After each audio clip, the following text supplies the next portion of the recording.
Hello guys, welcome back to Tactical Trafford, and today we want to talk about transfer news. It has actually been a while since we talked about transfer news regarding Manchester United as a whole, and today we're going to be talking about a lot of transfer news. We're going to be touching on the Antony saga, we're going to be talking about Alejandro Garnacho, Rasmus Højlund, Kobbie Mainoo. So guys, let's dive into this video together.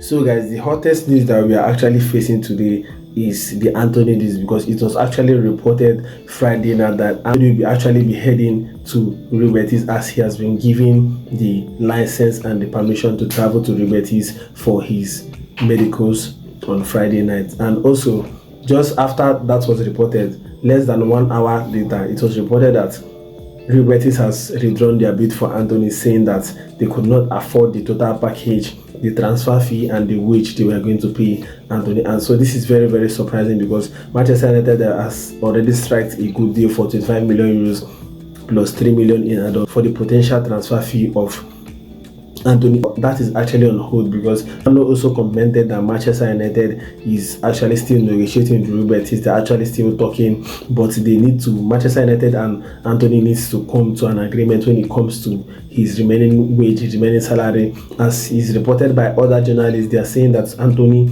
is requesting a 6 million euros wages to be paid in full, and that he does not want to waive his wages because he's going to be taking a lower wage and a lower contract in Ruben Amorim, so he needs his full payment. And Real Betis do not want to contribute to that amount that Manchester United is going to be paying to Antony. So that's actually the whole issue of the Antony saga. Manchester United and Antony needs to agreement on the severance package he's going to be receiving, and then I think if that is being sorted out, then Real Betis will be able to afford the overall package of the fee when it comes to Antony and Real Betis. So going over to the Rasmus Højlund situation, it has been reported by many journalists, by Sky Sports, shared by Laurent Whitway and Fabrizio Romano, that there is an agreement between Napoli and Manchester United for Rasmus Højlund, 6 million euros guaranteed loan fee and 44 million obligation to buy. That actually happens if Napoli qualify for the UEFA Champions League for the 26-27 season. Then that obligation to buy will be triggered by Napoli. And so going over to the Kobbie Mainoo situation, that has been one of the most interesting situations, because David Austin actually released that news on Thursday night that Kobbie Mainoo has informed Manchester United that he wants to leave the club on loan. So Kobbie Mainoo does not want to leave Manchester United permanently. He wants to leave on loan because he wants to play at the World Cup. Definitely most of the youngsters, most of the best footballers in the world are going to be in the World Cup, and then Kobbie Mainoo definitely doesn't want to be in his house watching that World Cup. He wants to be participating in that World Cup, and this is something that is actually very damping to the to the reputation of Manchester United and also other academy players in the academy. Because just imagine you're an academy player in Manchester United and you're seeing the way Alejandro Garnacho, Kobbie Mainoo is being treated in Manchester United. You're definitely not going to be thinking that you're going to have any pathway into the first team. So this is actually a very big problem for Manchester United, because I think the way Kobbie Mainoo has been treated has been really, really bad, because he is the player that was just 12 months ago seen as the player that Manchester United should be building towards. Rasmus Højlund, Kobbie Mainoo and Alejandro Garnacho were the three players that Manchester United felt that they were untouchable. These are players that Manchester United felt that they were going to be building around in the next 5 years, in the next 10 years. And suddenly, 12 months later, these are players that Manchester United are looking to move on from. So this is something that Manchester United really need to work on. Personally, for me, I am not going to let Kobbie Mainoo leave, because if Kobbie Mainoo eventually leaves, he's not going to come back to Manchester United. The only way I'm going to agree for Kobbie Mainoo to leave is if he agrees a new contract before he leaves on loan, because him going on loan, definitely if he performs well in that new club, is definitely not going to return to Manchester United. So this is something I feel that Manchester United should sort out, because if you look at the Kobbie Mainoo situation, left for me, I'm going to be really I'll be really disappointed with the way the whole things are played out, because Ruben Amorim prefers to play Mount in multiple positions. He prefers to play Casemiro and Ugarte in multiple positions, but he wants Kobbie Mainoo to fight for a particular place. That is actually very disappointing, and it feels that the coach doesn't trust you enough, because if you look at Manchester United this season, Mount has featured in the number 9 position, he has featured in the left 10 position,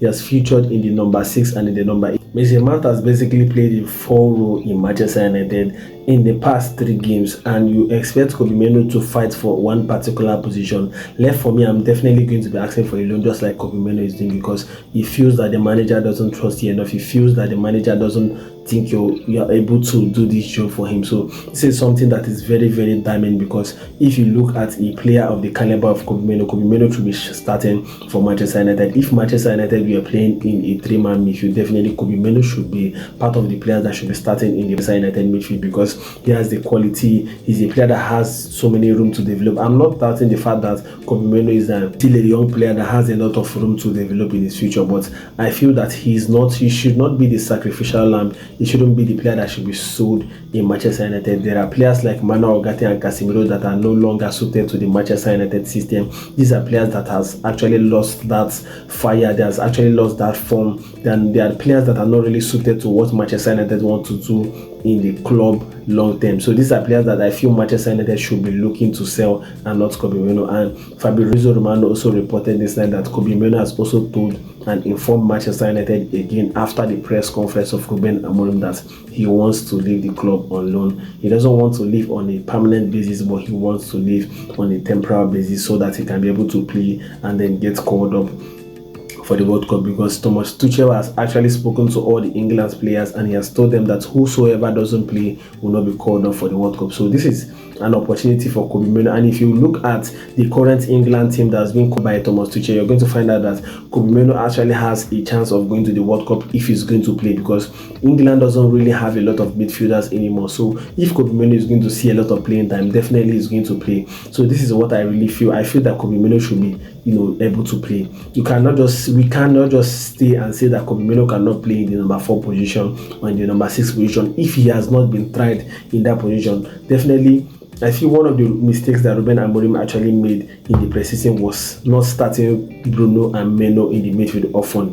Definitely, you know that there are going to be situations whereby you need to play these both players in the game. So I feel that he would have been playing Bruno Fernandes and Kobbie Mainoo in the midfield pivot to see how they're actually going to fare, because Kobbie Mainoo was actually a defensive midfield role when he was in the Carrington Academy. I know that the academy is different from professional world football, but I think that he's something that he needs to be tried in several positions to see the best position that is going to suit him. I just feel that Mainoo is a player that actually we need to play him. We need to just play him to see where he's going to fit. He's not just enough to say he's playing in the second gear. He needs to work hard. He needs to increase in intensity.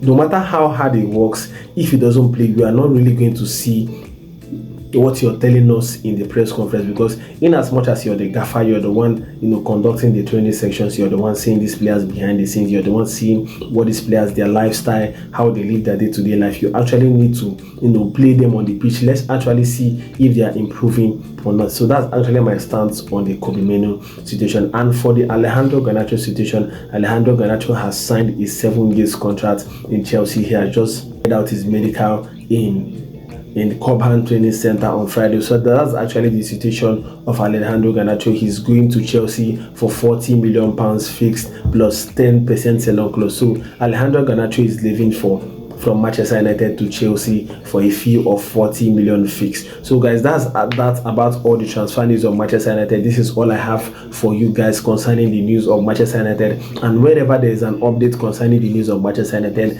I'm going to be here back on your screens to give you all the updates you need. I want you guys to like, to share, to subscribe to Tactical Trafford, as we'll be talking about a lot of transfer news coming this month and the next. So see you guys in my next video. Ciao.